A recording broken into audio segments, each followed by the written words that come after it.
제가 초등학교 5학년 때 우리 담임 선생님이 어느 날 저를 불러서 여기 책을 한 권 주시면서 이 책 뒤에 여기 주소가 있는데 이 주소로 엽서를 보내면 성경을 가르쳐주는 분이 나와서 성경을 가르쳐 줄 것이다. 이렇게 이야기를 했습니다. 그래서 제가 선생님 말씀대로 엽서를 보냈는데 약속대로 이 선생님이 나왔어요. 그때는 뭔지 몰랐는데 나중에 알고 보니까 여호와의 증인이에요. 2단 여호와의 증인에서 나온 거예요. 뭐 얼마 못 가고 끊어지게 되었지만 아마 안 끊어졌으면은 오늘날 제가 여기 없었겠죠. 예, 여호와의 증인들 뭐 수혈도 안 받고 또 군대도 안 가고 뭐 그러니까 아마 저도 모르면 몰라도 아마 군대 안 가가지고 거부하다가 감옥살이도 좀 하고 뭐 이렇게 되지 않았을까 생각을 합니다. 그리고 지금은 어디서 무엇을 하고 있을지 모르겠습니다. 참 하나님께서 저희의 생애 속에 역사하시고 저는 그런저런 길로 갔고 또 근처에 있는 분들이 이렇게 저렇게 끌고 갔지만 결국 저의 삶을 인도하시는 분은 하나님이셨습니다. 사람은 의도를 가지고 저에게 뭔가를 권유를 했어요. 우리 선생님이 저에게 권유를 했고 저는 선생님의 말씀을 따라서 엽서도 보내고 뭐 성경 공부를 한다고 만나기도 했는데 그러나 저의 삶은 누가 인도하고 계셨어요? 하나님께서 인도하고 계셨어요. 그래 오늘까지 이르게 된 겁니다. 그런데 그 얼마 안 되는 그 여호와의 증인의 그 공부를 하는 동안에 뭐 기억나는 거 몇 가지가 있는데 그 중에 하나가 뭐냐면 십자가에 대한 논증이에요.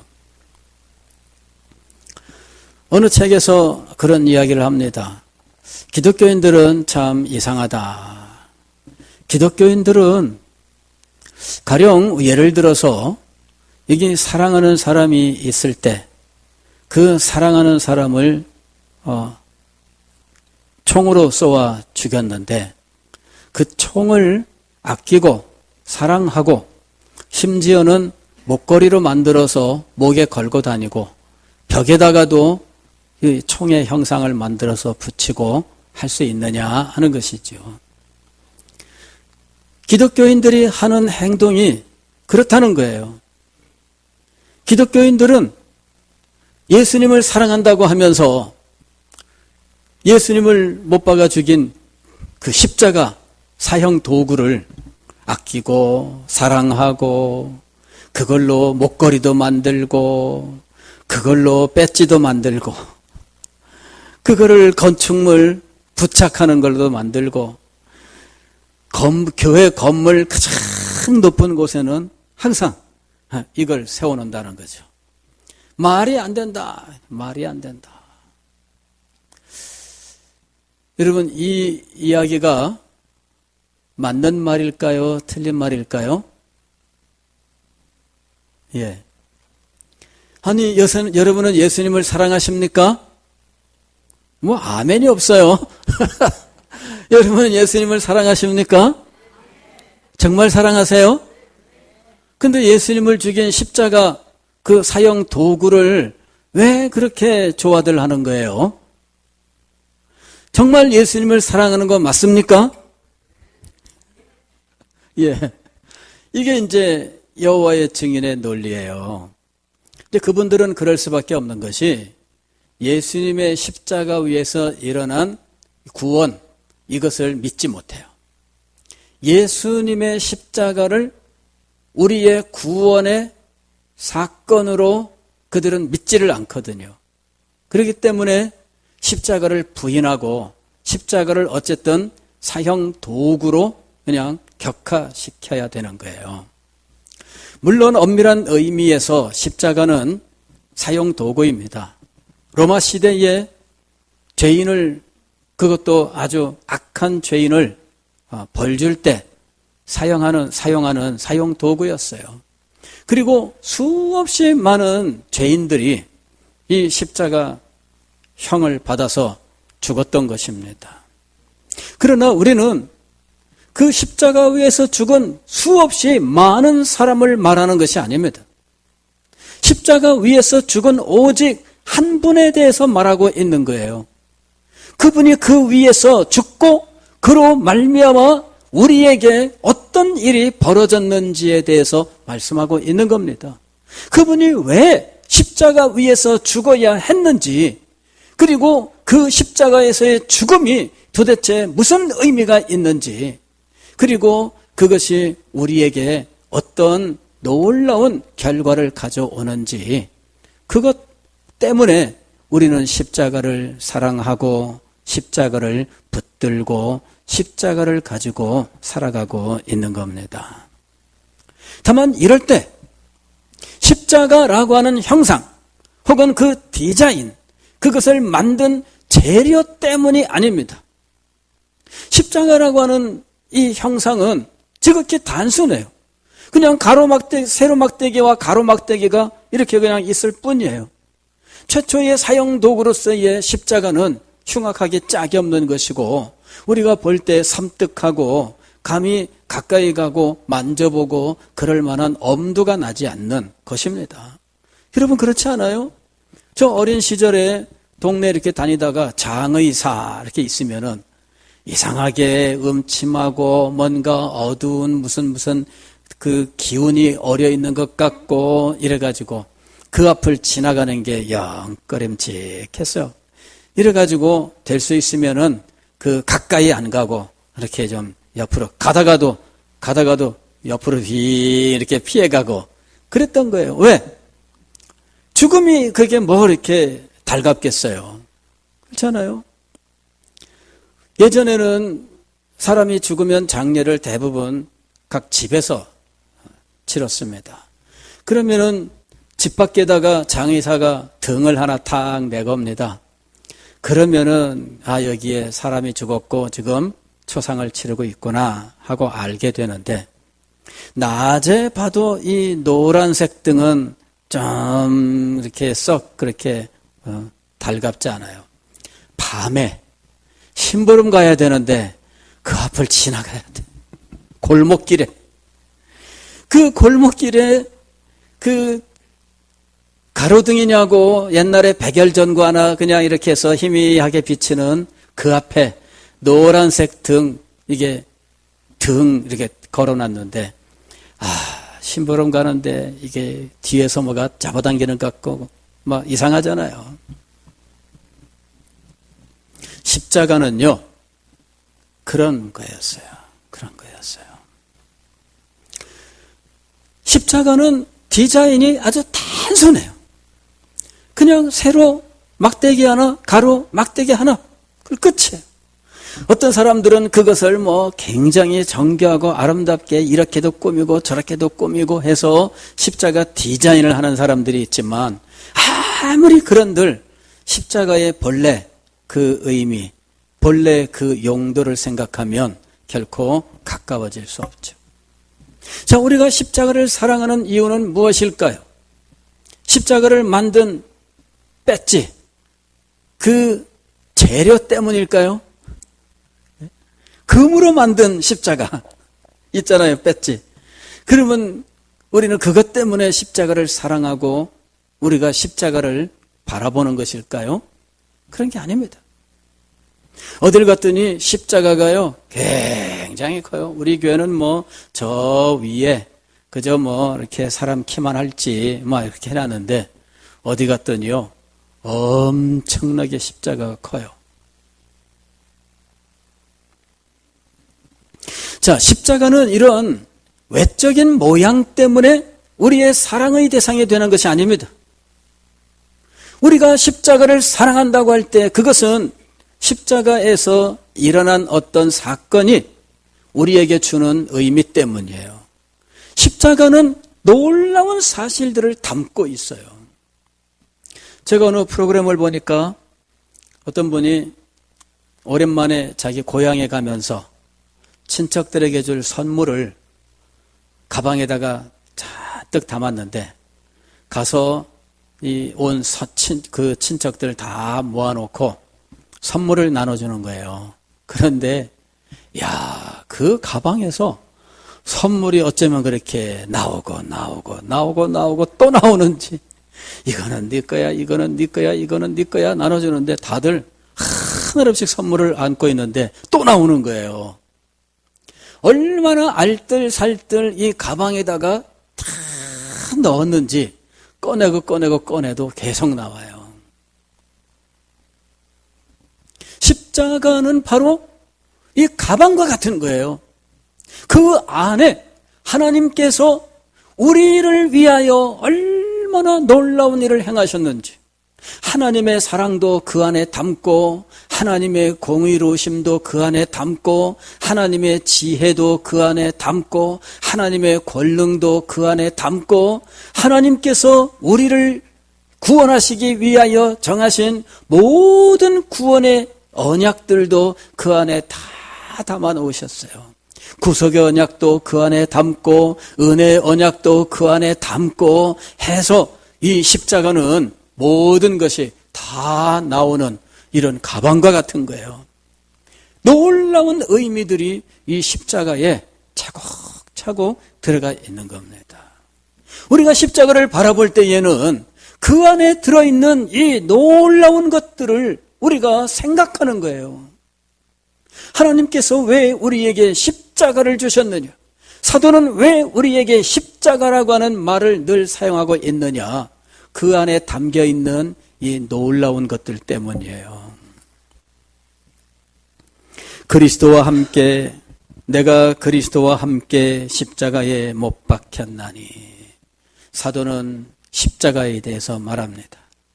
갈라디아서 6장 14절에서 사도는 그런즉 내가 십자가를 자랑하노니, 그렇게 얘기합니다. 십자가를 자랑한다. 도대체 이 십자가 안에 담겨 있는 게 뭘까요? 하나님께서 주신 이 성경 말씀이에요.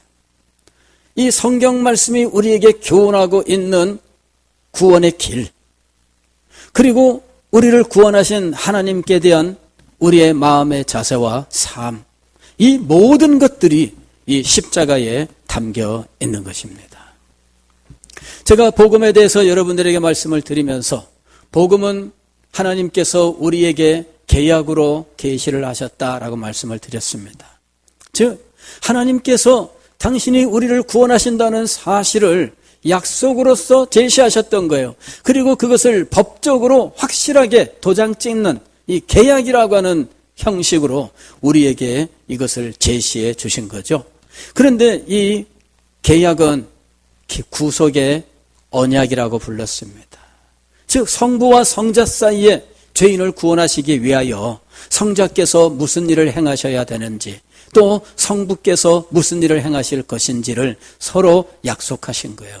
그리고 그 약속하신 대로 하나님께서는 이 구속의 언약으로 이루어질 영광스러운 구원의 사실들을 이제 우리에게 알려주셨는데, 하나님이 알려주신 이 구속의 언약의 내용들, 그리고 그것을 하나님께서 실제로 실행을 하셨는데, 하나님의 실행하신 이 모든 일들을 믿는 자는 구원을 얻게 된다라고 하는 것이 이제 선포된 겁니다.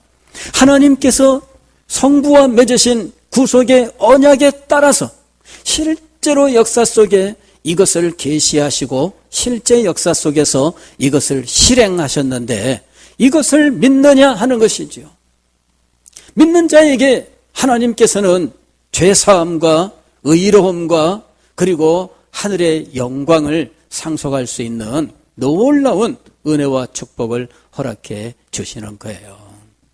십자가를 볼 때 우리는 바로 이 하나님께서 작정하셨던 구원의 계획들, 그리고 이 구원을 위하여 성부께서 행하시는 일과 성자께서 행하시는 일들에 대하여, 그리고 이 일들이 그저 한 선언이나 말에 그친 것이 아니라 실제적으로 실행되었다는 사실을 알게 되는 거예요.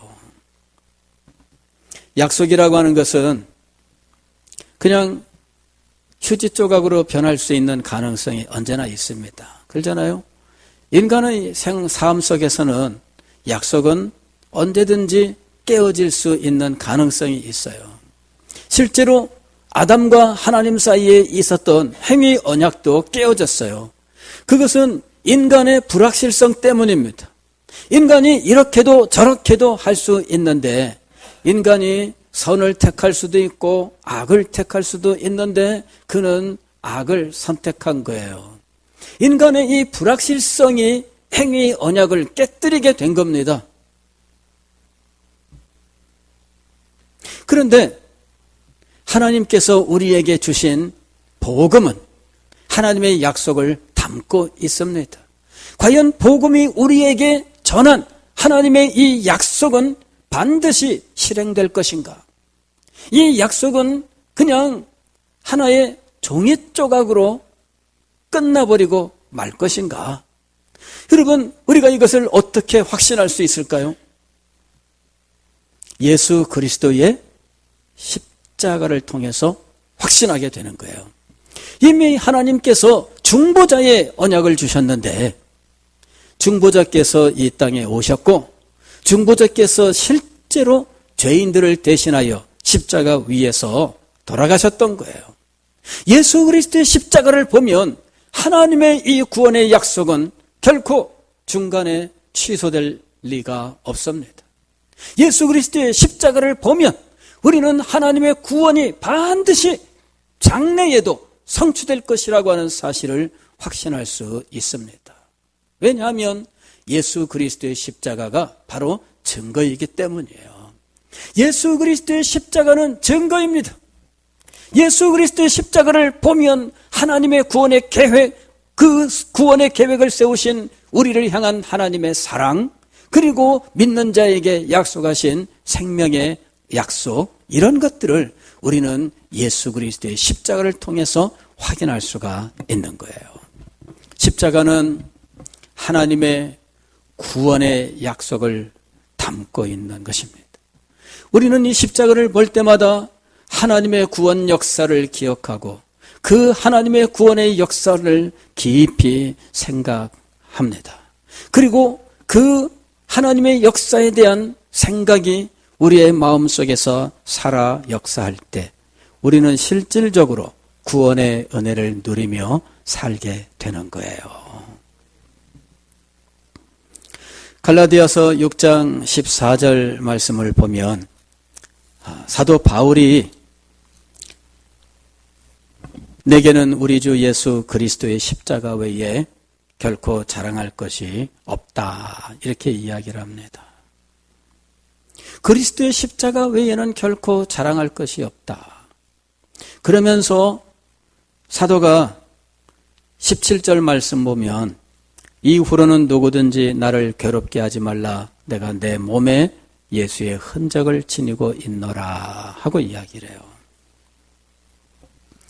내가 내 몸에 예수의 흔적을 지니고 있노라.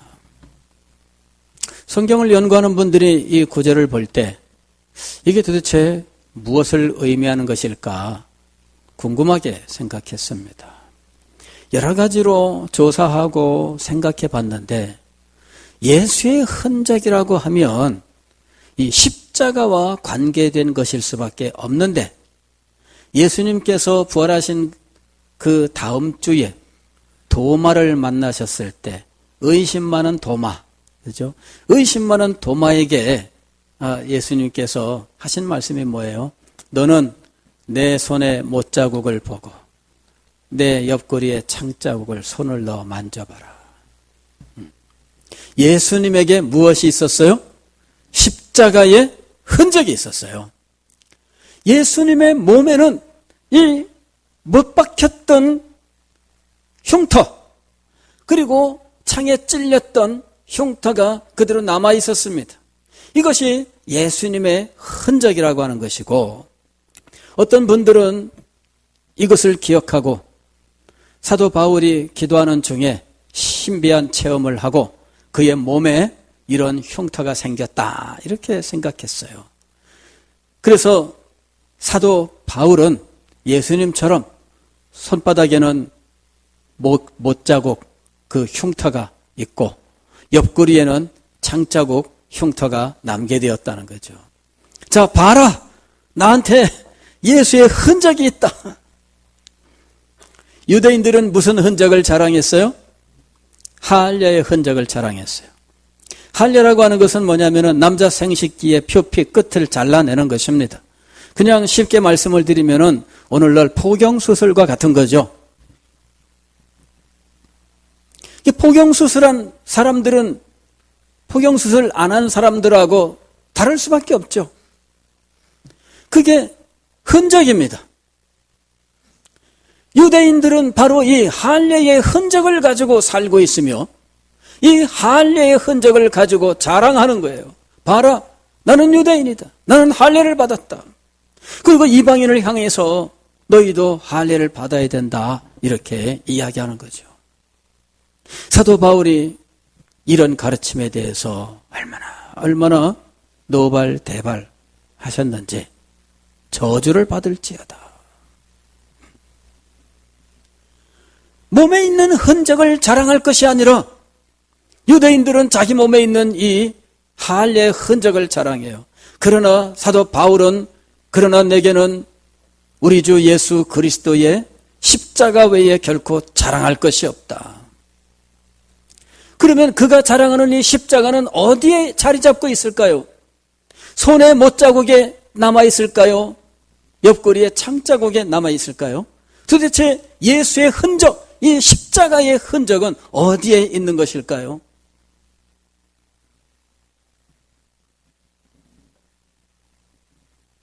우리의 마음속에 있는 거예요.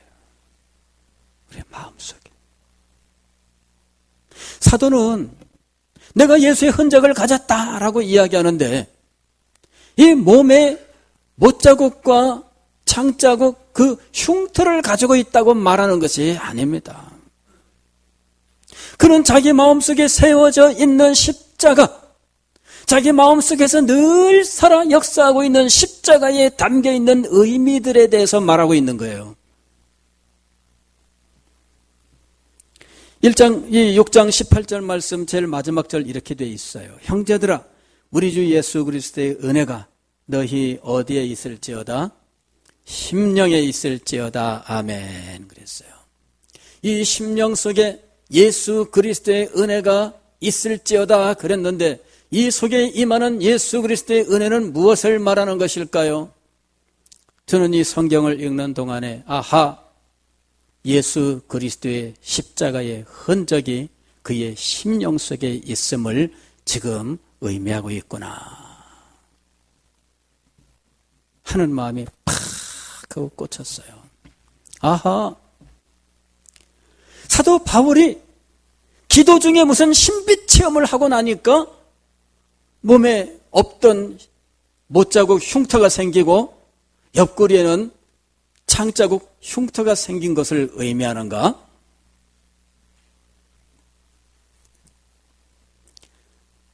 예수의 흔적은 어디에 남느냐 하면 우리의 믿음이 있는 우리의 심령 속에 남는 거예요. 이 심령 속에서 예수 그리스도의 십자가가 세워지고 골고다 언덕에 세워졌던 이 십자가가 우리의 마음속에 세워지는 거예요. 그리고 그 십자가 위에서 죽으신 예수 그리스도를 통해 하나님께서 우리의 구원을 위하여 작정하셨던 모든 그 언약들이 생생하게 살아나고 그 일을 실제로 진행하신 예수 그리스도의 그 사랑과 은혜가 이 속에서 계속해서 살아나는 거예요. 이것이 어디에서 역사한다고요? 우리의 심령 속에서 역사하는 거예요. 예수 그리스도의 십자가가 우리 속에서 살아서, 즉 우리 심령 속에서 역사해야 그 영혼이 살아나는 것입니다. 6장 15절 말씀을 보면 할례나 무할례가 아무것도 아니로되 오직 새로 지으심을 받는 것만이 중요하니라. 새로 지으심을 받는 것, 어디에 이 새로 지으심이 일어날까요? 어디에서 이 새 창조가 일어날까요? 우리의 심령 속에서. 우리의 심령 속에서 새 창조가 일어나는 거예요. 손바닥에서 새 창조가 일어날까요? 옆구리에서 새 창조가 일어날까요? 아닙니다. 새 창조는 우리의 마음속에서 일어나는 거예요. 우리의 마음속에 예수님의 십자가가 있느냐? 다시 말씀을 드리면 우리의 마음속에 예수 그리스도의 십자가의 의미가 살아있느냐 하는 거예요. 마음속에 예수님의 십자가의 의미가 살아있지 못하다면 우리는 예수님의 십자가의 그 은혜를 누리며 살 수가 없습니다. 마음속에 예수님의 십자가를 받아들이지 않는다면, 그 약속을 우리가 믿지 못한다면, 그 일을 이루신 하나님의 사랑, 하나님의 그 엄청난 약속을 우리가 믿지 못한다면 우리는 그 은혜와 축복을 받아 누릴 수가 없습니다. 사도는 이 십자가가 자기 속에, 즉 자기의 심령 속에 그 생생한 의미가 살아나고 그 살아난 의미 속에서 그는 살고 있다, 이렇게 고백하고 있습니다. 갈라디아서 2장 20절, 내가 그리스도와 함께 십자가에 못 박혔나니. 이렇게 심령 속에 예수 그리스도의 십자가가 살아있는 사람은 예수 그리스도와 함께 십자가에서 못 박혀 죽습니다. 그러나 그는 죽은 걸로 끝나지 않습니다. 예수님께서 무덤에서 다시 부활하셨던 것처럼 그도 예수 그리스도와 함께 다시 살게 됩니다. 그런즉 이제는 내가 사는 것이 아니요 오직 내 안에 그리스도께서 사시는 것이라. 내 안 어디에? 나의 심령 속에서 예수 그리스도께서 십자가에 못 박혀 죽으셨고 내 심령 속에서 예수 그리스도께서 다시 살아나셨습니다. 그러므로 나는 이 예수 그리스도의 영광스러운 십자가 사건이 존재하고 있는 내 이 마음 속에 이 마음을 붙들고 이제는 내가 살아가는데, 이렇게 얘기해요. 이제 내가 육체 가운데 사는 것은 나를 사랑하사 나를 위하여 자기 자신을 버리신 하나님의 아들을 믿는 믿음 안에서 사는 것이라. 우리의 심령 속에 예수 그리스도의 십자가의 의미가 세워지고 우리의 심령 속에 십자가의 흔적이 남아있고 우리의 심령 속에 이 모든 것에 대한 믿음이 생생하게 역사하는 것, 바로 이것이 그리스도인의 삶입니다. 이런 믿음이 있는 그 사람이 새롭게 창조함을 받은 새 창조의 사람이에요. 하나님의 구원이 임한 영광스러운 사람인 것입니다. 사랑하는 성도 여러분, 우리는 복음을 들을 때 제가 염려한 것이 하나님이 성경을 통하여 언약이라고 하는 혹은 계약이라고 하는 것으로 복음을 계시하셨는데, 이 하나님의 계시하신 방식으로 복음을 설명할 때 우리가 이해하기 어려워서 그만 마음을 닫고 귀를 닫으면 어떡할까 염려가 있었어요. 과거에 우리의 신앙의 선배들도 그 염려 때문에 계약이란 말을 빼고 그냥 하나님이 우리를 사랑하셔서 독생자를 보내셨다, 간단하게 이야기한 겁니다.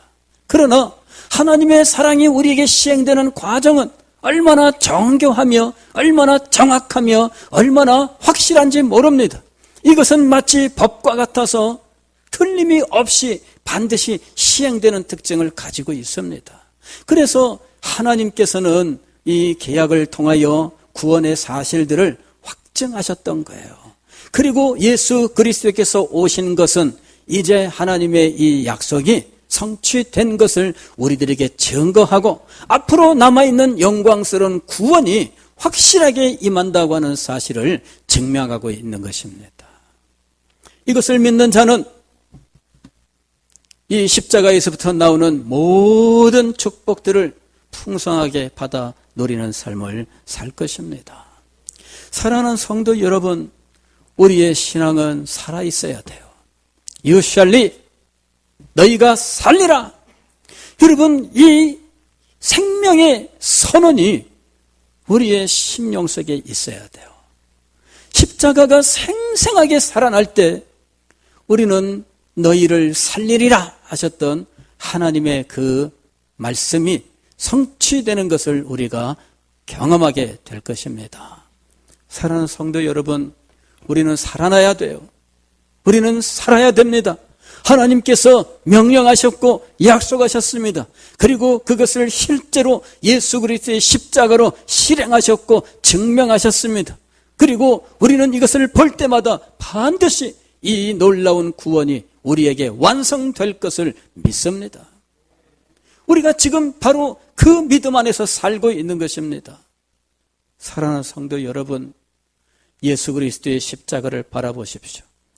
그리고 예수 그리스도의 십자가를 여러분의 마음의 동산에 세우세요. 그 겟세마네 동산이 아니라, 아니 그 골고다 언덕이 아니라 여러분의 마음의 동산에 세우셔야 돼요.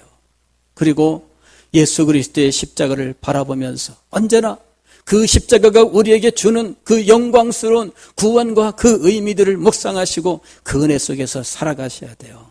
You shall live. 주님께서 여러분을 살리실 것입니다. 여러분의 생명이 살고 여러분의 삶이 살아날 것입니다. 여러분이 가는 모든 곳마다 이 생명이 전파될 것이고 이 생명을 받는 모든 사람들이 살아나게 될 것입니다. 영광스러운 생명의 구원을 목격하시고 누리는 우리가 될 수 있기를 주의 이름으로 축원합니다.